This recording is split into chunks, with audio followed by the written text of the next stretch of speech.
Hindi niya ako kilala mga idol.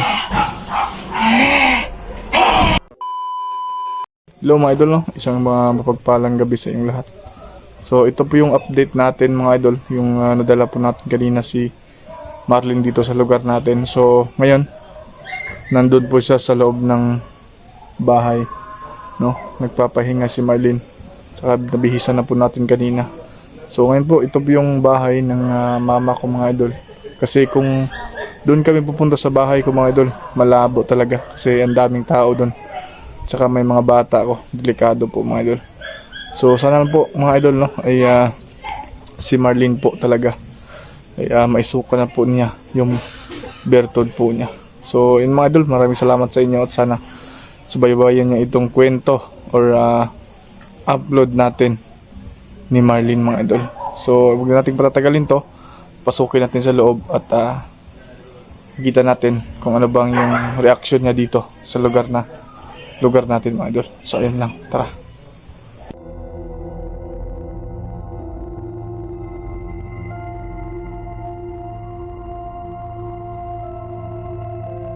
So yun mga idol, at papasok tayo. Kanina nilagyan natin, may ilaw naman dyan, pero tinanggalan natin ng ilaw mga idol dahil si Marlin ay ayaw po niya ng ilaw, sisilawan po siya. So ngayon, dito siya sa loob. Bahay po to ng auntie ko mga idol. Wala kasi sila dito. So try lang natin si Marlin. Baka ayaw niya dito. May safety naman dito. May mga bahay din dyan sa itaas.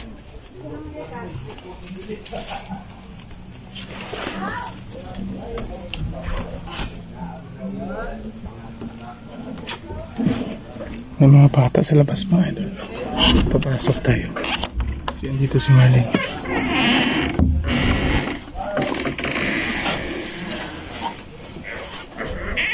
Marlin?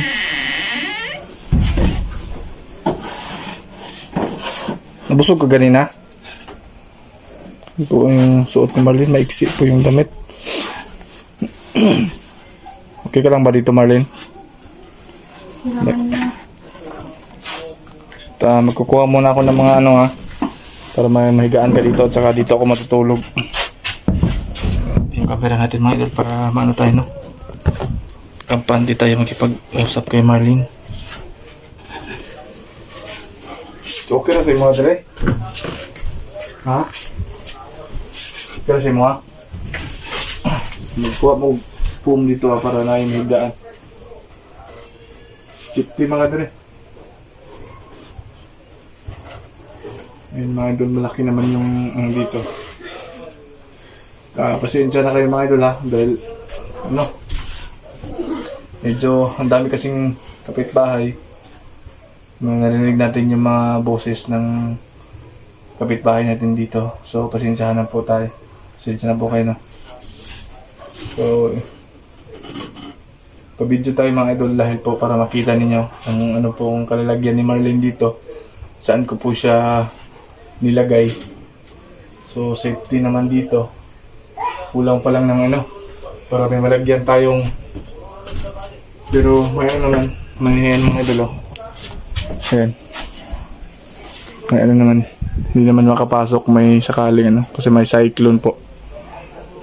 Okay na ka dre Marlin? Dili ya. Huwag kang kasi safety ka naman dito. Walang magagalaw sa'yo dito. Naghanong mga tao. Maraming tao? Mga idos.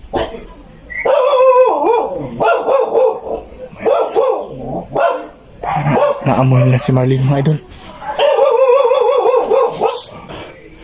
Lakas ng asa mga idol ha. Para naamoy nila si Marlin. Huwag kang mag-aalala Marlin ha. Huwag kang mag-aalala dahil dito ako matutulog ngayon. Ha? Safety ka dito Marlin. Pasensya ka na sa mga aso dahil alam mo naman na malakas yung pangamoy nila. So ayan mga idol. Ayan.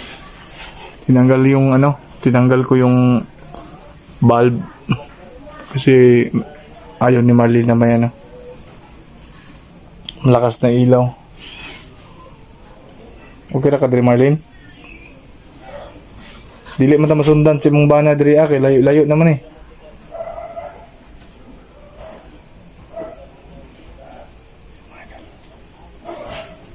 Kira ka? Sugma. Nagsugod ta na ano ha? Na magawas na imuhang bertud para maging normal ka na. At makauwi ka na rin sa inyo. Ayan. Mga idol, pakinggan nyo yung mga aso.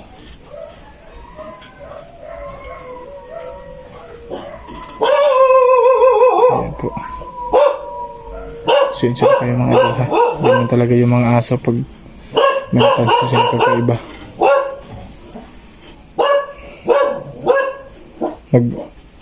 Bukuan sa kugkuan ha para mahigdaan ni mo.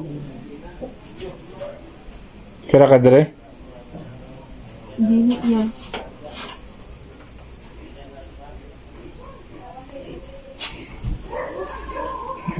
Hindi daw siya kampante dito dahil iba yung ano niya. Huwag kang mag-alala Marlene, dito lang ako ha. Dito ako matutulog katabi mo.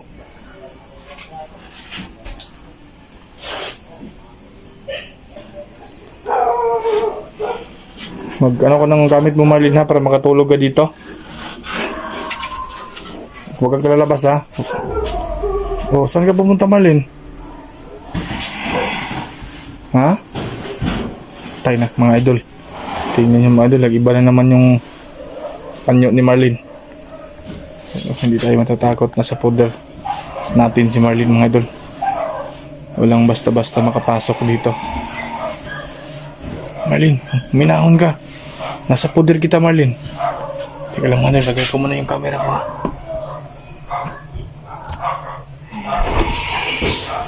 Baka makaano yung kapitbahay natin mga idol. Marlene.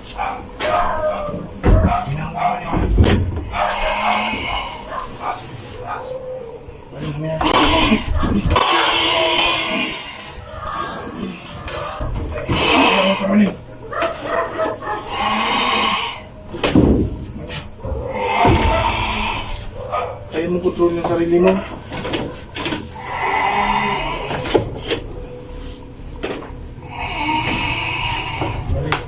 Ginahon ka Marlene na.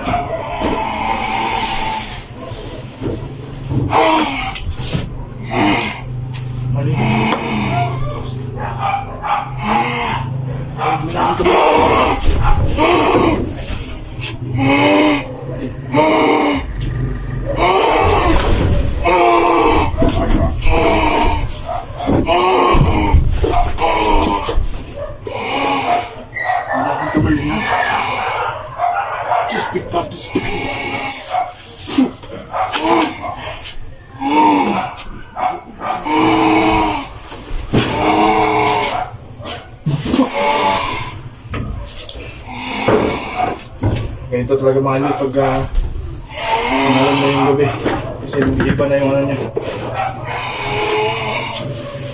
Marlene ha? Huwag pa din sa sarili mo Marlene.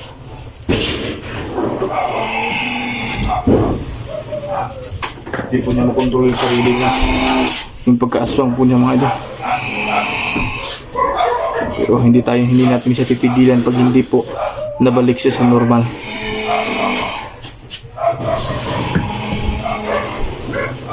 Marlene, kailangan ka Marlene ha? Kailangan ka. Kailangan ka labanan yung ano mo.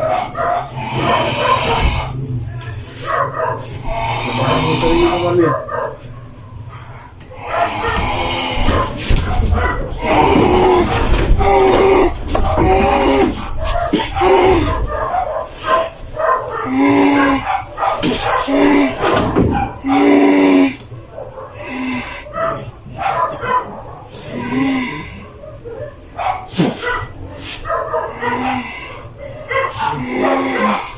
Kaya na Marlene, kaya mo yun Marlene ha? Hindi ka makatulog pag hindi pa talaga sa labas mo yung ano mo. Dahil na po yung mga aso mga idol. Sinaan na si Marlene mga idol. Yan po. Marlene. Yan mo, tingnan niyo mga idol.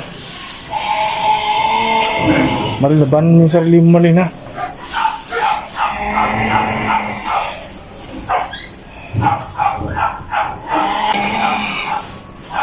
Marlene, hinahon ka man. Hindi niya ako kilala mga idol. Marlene, hinahon ka Marlene. Hindi mo na ako kilala Marlene ha. Kaya mga idol, ano mo na yung camera ko. Marlene.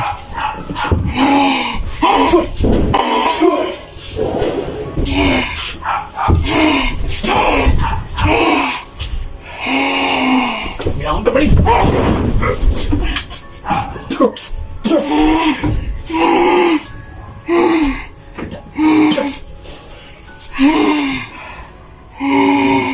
Tinibuan niyo yung sarili mo.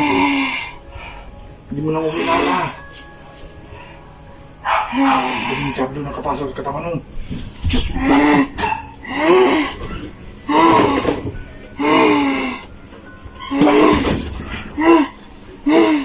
Maring, matuloy ka muna, Maring. Matuloy ka muna.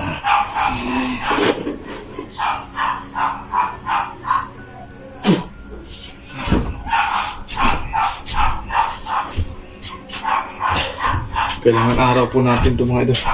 Alam natin magamot si Marlene dahil napakalakas niya ngayon.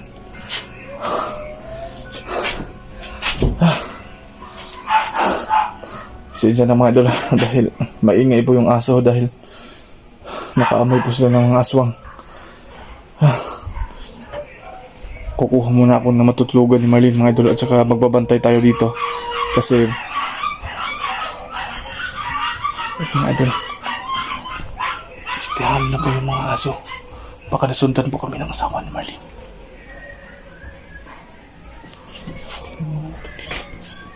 Bilang mga idol ha. Nasundan. May tama sa kalan na nito.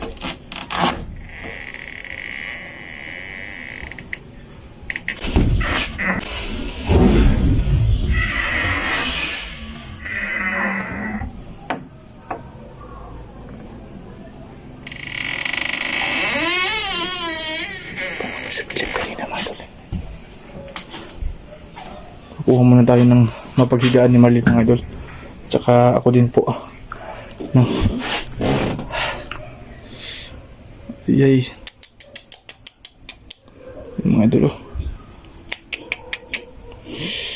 So mga idol, paalam muna mga idol ha. Kukuha muna ako ng mano ni Marlene para po safety po siya. So ayun po, maraming salamat sa inyo. Sana po ay magamot po natin kaagad si Marlene. Para po mabalik na pong normal siya kasi nasa pulir po natin si Marlene. So ayun mga madol, sana hindi po kayo magsawa na pagsubaybayan po ang ating bawat video, no? At kayo din po, mag-ingat po kayo palagi at buong pamilya niyo po. Sana safe po kayo. So ayun lang, marami.